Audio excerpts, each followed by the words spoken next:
Hello everyone, Marcos Brito here at Shake and Strain channel. Today we're going to talk about the 5 most common mistakes bartenders make. Starting with the first one, over pouring spirits. Most of beginners, they don't know how to properly use a jigger. Consider a jigger your best friend. You need to know the measurement. You need to know how to use it. You need to know the different shapes of a jigger, and you need to know the right measurements to measure your spirits with quality. Because when you measure your spirits with quality and you know what you're doing, you're gonna keep consistency, and also you don't have waste of spirits. And of course, your final result will be a cocktail very well balanced. Okay, and most bartenders, they don't know how to free pour. I don't usually like to free pour ingredients, and most of countries they actually not allowed to free pour. So the best thing that I recommend worldwide is measuring using a jigger. Some bartenders they like to free pour, but if you don't have experience, if you don't know exactly how to free pour, you're gonna get the wrong measurements, and then you're gonna ruin your cocktail, your final result. Okay, so please always use your jigger and measure with quality. Cheers.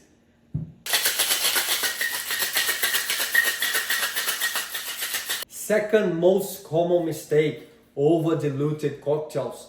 Many bartenders, they don't know the exactly time to shake a recipe. We have more than thousands and millions of different cocktail recipes. And first of all, what I really recommend you guys need to know the classic cocktails, examples of excellence. So over diluted cocktails is getting the wrong measurement, the scoop of ice, getting more ice than necessary, or you shaking longer. So you normally, but if you shake longer than necessary, of course you're gonna over dilute your cocktails.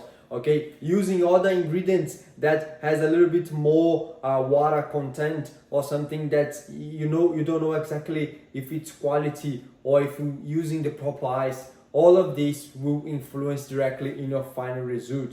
So over diluted cocktails, it happens a lot, and mostly for bartenders they are starting. So you need to know shaking cocktails, it usually take in between 10 to 12 seconds. Okay, of course there are different recipes that you need to shake a little bit longer, different recipes that you need to shake shorter times. So you need to know the proper time to shake your cocktail. Over dilution can easily happen through the main techniques: shaking, stirring, building, or even blending. It can happen if you leave a cocktail sitting there with the ice melting for a long time. It can happen when you shake longer than necessary. So it can happen many ways. Dilution, the right temperature and balance, and of course ice, they are very important factors in the cocktail world. So the bartenders, they need to know the proper recipes with the right measurement and the right quantity of ice, and the right and properly ice to be used in a cocktail. There are different types of ice, and they can influence directly into the final result of that cocktail,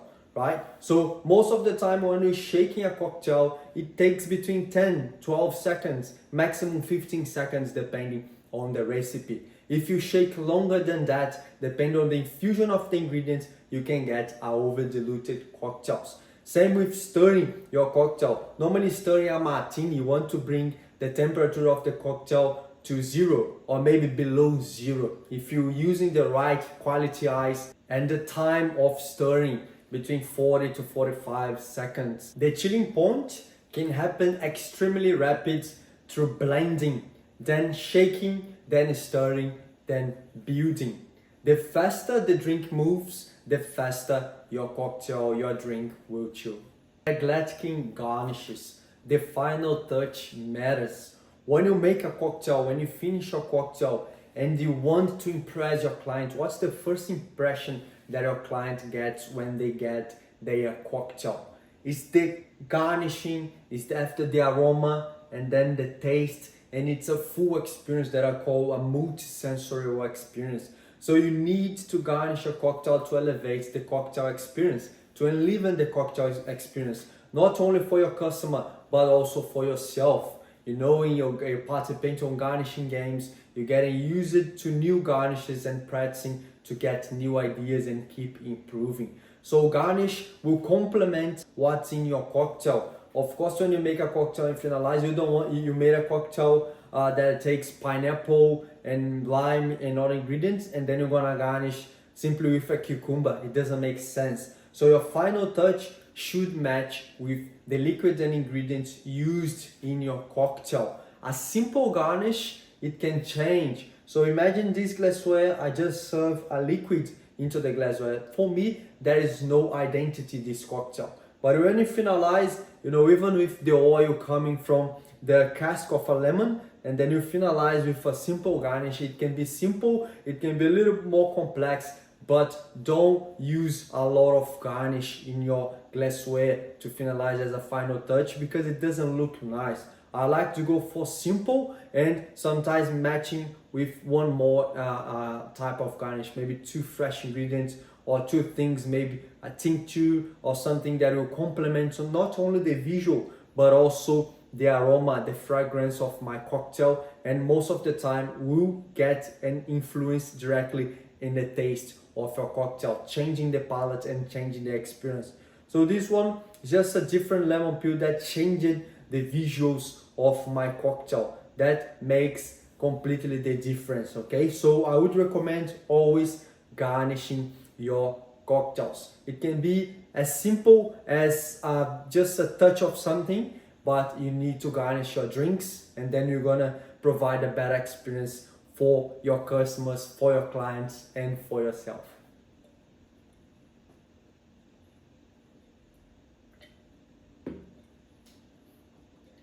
This is the ugliest thing that a bartender can do in front of a customer, getting garnishes with their own hands. It doesn't show hygiene, personal hygiene. Of course, can cause food poisoning or something extra, something else, and you are not showing you as a professional bartender, that extra care about anything behind your bar. If you take your garnishes, I mean not all the garnishes, but most of the garnishes, when you need to reach with your hands, with your fingers inside, for example, this container with olives. Of course, you get everything contaminated there. You cannot use this olive brine for your dirty martini, for example. So always use a tweezer when you're reaching and getting cherries, maraschino cherries, any black cherries, your olives, because you need to keep all your fresh ingredients, all your garnishes as quality as possible, not touching with your hands. Okay, of course there are some exceptions. Sometimes when you're busy, hectic, very busy environment, you're not gonna get an espresso martini to finalize with the coffee beans with your tweezer. Probably gonna take a long time. It's hard to actually keep the coffee beans into your tweezer to finalize as a final touch, but of course it's possible. I mean, when it's very busy environment. But there are some, including mainly these olives containers, because I saw many bartenders doing that so many times along the years. So you need to be careful, okay, in front of a customer, or even if no one is there. Just keep it your personal hygiene, keep it nice, neat, clean, and give it this extra care. When you use a tweezer, all the bar tools, they were created to be used by the bartenders. So when you use a tweezer, you actually are showing your customer the environment, that bar, the cocktails, everything is a safe environment. So it's very important for you to use, when you finalize a garnish into your cocktail, over your cocktail, it looks professional, it's elegant, and it's nice using a tweezer. Okay, so most of the time when you're taking or getting any olives, try no, use 100% your tweezer. Looks professional, elegant, and of course you are showing that the environment is safe. Cheers.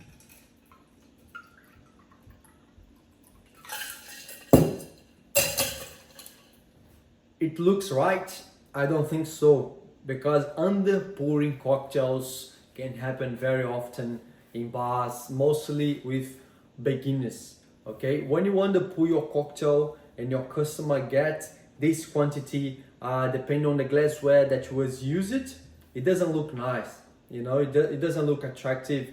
You can see that the liquid is too low to drink. Probably the bartender didn't use the right measurements, didn't apply the best execution in a cocktail, or maybe they didn't stir or shake well to get the proper dilution and balance there, or simply maybe the bartender just poured whatever they realized or they wanted to pour, and then it got into this final result. Okay, it can happen many ways, mostly when you're not using the right measurement in a cocktail. So follow the right recipes, your quantities, the right quantities in your jigger.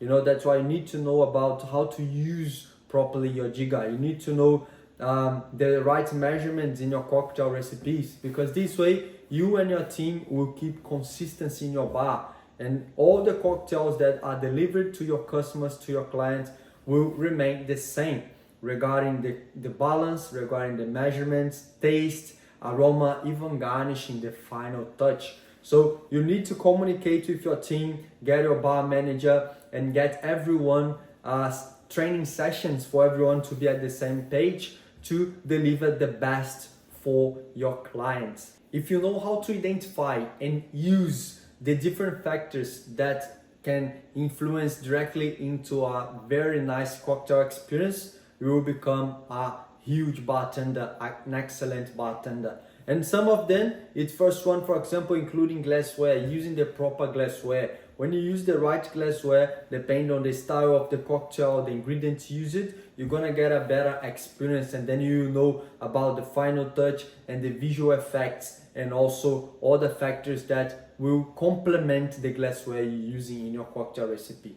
Ice, very important. The style of ice, the type of ice, the quality of your ice will get, and of course change the game of your final result into your cocktail glass. And of course it's a very range matter that we can be talking about ice for hours, because it's very important. You need to consider ice as one of your first and most important steps into your cocktail world. What else? Bar techniques, how to proper execute your bar tools using the proper techniques. Dilution, temperature, combination of flavors, which flavor goes well with each other. So you need to know most of these steps for you to get into a very nice final result, the result, or achieve the result you want in your cocktail experience, right? So keep practicing, keep studying, and I will see you in the next videos.